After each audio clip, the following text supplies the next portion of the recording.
بسم الله الرحمن الرحیم. سلامونه. خدای دې وکړي چې روغ جوړ به وئ. نننۍ موضوع کې غواړو تاسو ته کومبس ټیسټ تشریح کړو. کومبس ټیسټ یو ایمونولوژیکل ټیسټ دی.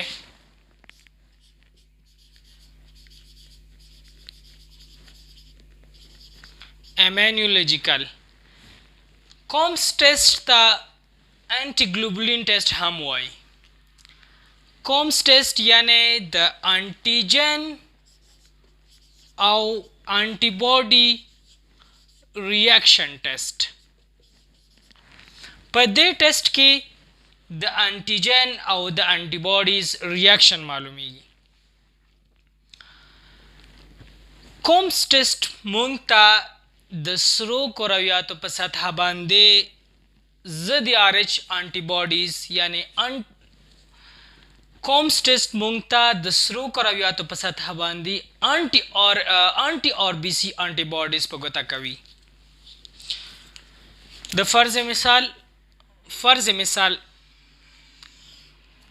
دا یو سره حجره ده. د سرو کرویاتو په سطحه باندې که چېرته انټي RBC انټي باډیز وجود ولري نو د کومبس ټیسټ په واسطه باندې موږ کولی شو د کومبس ریجنټ کوم ته چې انټي هیومن ګلوبولین ویلی شي د هغې په کومک سره موږ کولی شو چې د سرو کرویاتو په سطحه باندې انټي RBC انټي باډیز پیدا کړو.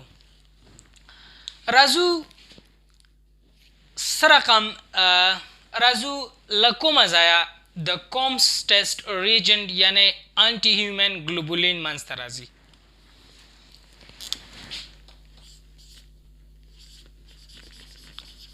کومبس ریجنټ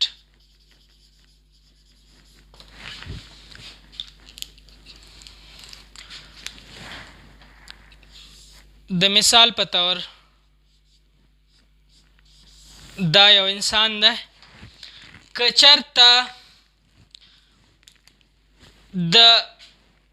چېرته دلته انټي RBC انټي باډیز تولید شي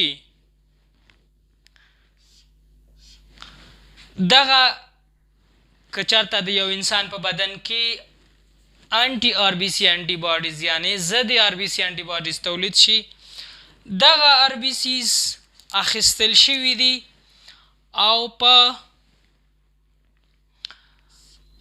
د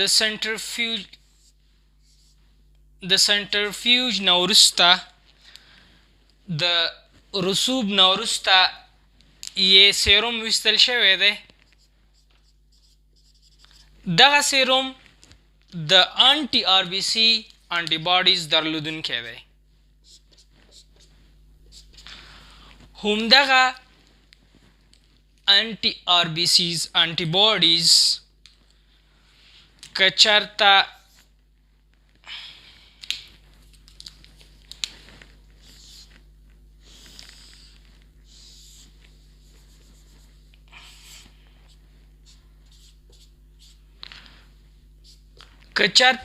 ریبټ یعنی سوی که چېرته دغه انټي باډیز ریبټس یعنی سوی ته زرخ کړلی شي په نتیجه کې انټي باډیز تولیدیږي کوم ته چې کومبس ریجنټ یا انټي هیومن ګلوبولین یا کومبس ریجنټ ویلی شي. په دغه طریقه مونږ کولی شو کومبس ریجنټ لاسته راوړو. راځو کومبس ټیسټ په دوه ډوله دی چې یو ته یې ډایرکټ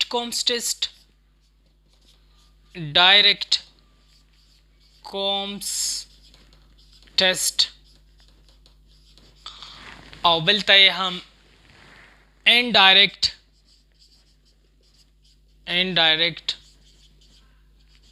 کومبس ټیسټ ویلی شي. ډایرکټ کومبس ټیسټ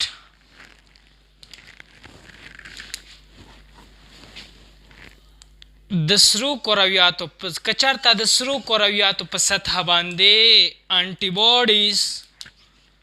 انټي آربیسیز انټي باډیز کوټډ وي انټي آربیسیز انټي باډیز که چېرته یوه سره حجره پوښلې وه نو که چېرته یې د انټي هیومن ګلوبولین سره انکوبیټ کو کوم ته چې کومس ریجنټ ویلی شي که چېرته یې دغه حجره له انټي هیومن ګلوبولین سره یعنی کومس ریجنټ سره انکوبیټ کړو نو په نتیجه کې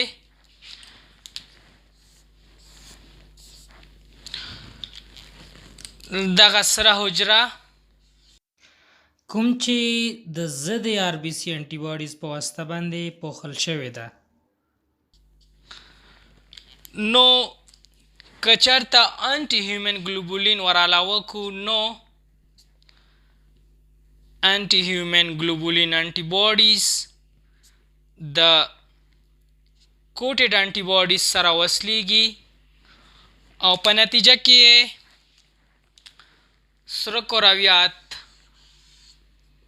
تخریبیږي او هیمولایزز منځته راځي یعنی سره کرویات له منځه ځي نو ځکه مونږه کومبس ټیسټ د آټو هیمولایټیک انیمیا دپاره اجرا کوو همداراز راځو انډایرکټ کومبس ټیسټ ته په انډایرکټ کومبس ټیسټ کې مونږه د مریض په پلازما کې انټي آربیسیز انټي باډیز ګورو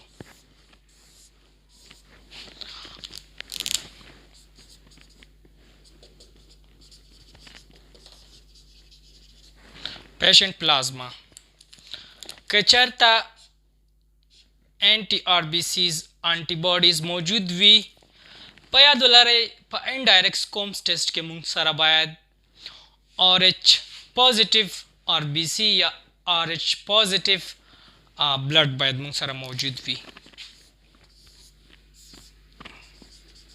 آر ایچ پازیټیو بلډ یا آر بي سي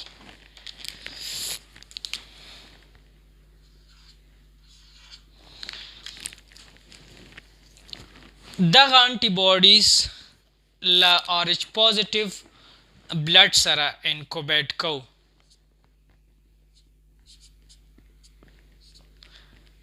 کله چې انکوبیټ کړل نو دغه انټي باډیز د سرو کرویاتو په سطحه باندې کوټډ یعنی وصلیږي له هغې وروسته انټي هیومن ګلوبولین انټي باډیز انټي human globulin antibodies یعنی کومبس reagent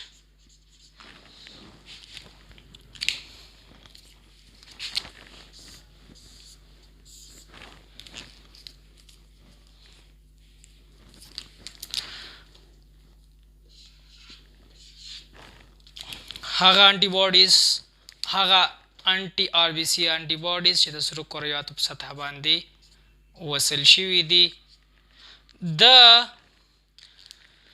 انټي هیومن ګلوبولین انټي باډیز سره وصلیږي او په نتیجه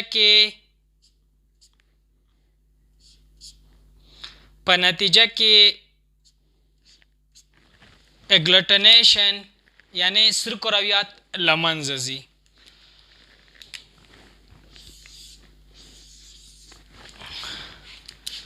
نو انډایرکټ کومبس ټیسټ مثبت راځي راځو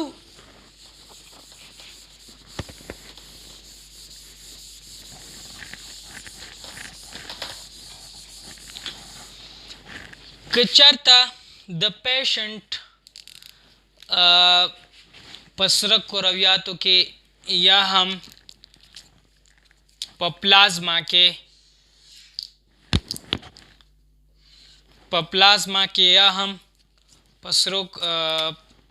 په سرو کرویاتو کې انټي باډیز موجود نه وي نو antibodies anti RBC. د سرو کرویاتو په سطح باندې کوم ضد RBC انټي باډیز موجود نشته، نو که چېرته مونږه د انټي هیومن ګلوبولین انټي باډیز په واسطه باندې که چېرته مونږ انټي هیومن ګلوبولین ټیوب ته ورعلاوه کړو،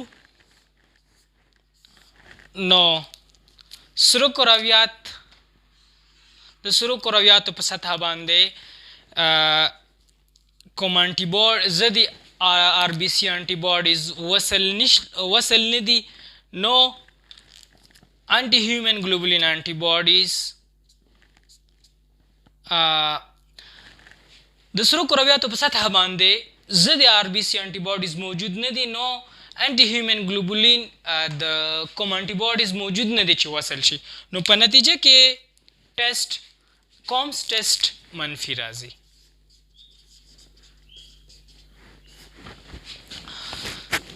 دا د نن ورځې د کومبس ټیسټ په اړه معلومات. تر بیا ښې چارې. ډیره مننه.